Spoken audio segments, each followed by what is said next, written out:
PLRZ stock analysis Thursday. Is it a buy or not? Watch this 1 minute video till the end to find out. Polyrizon stock is up 181%. That's absolutely crazy performance.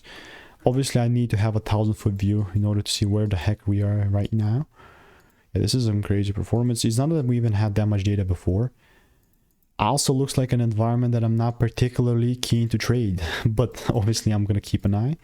I'm just gonna show you my bias because like it's the same thing. But other than that, I mean, I have done 32,000 videos and I've spent thousands of dollars in course mentorships, and as a result, the strategy has delivered thousands of repetitions that I'm using.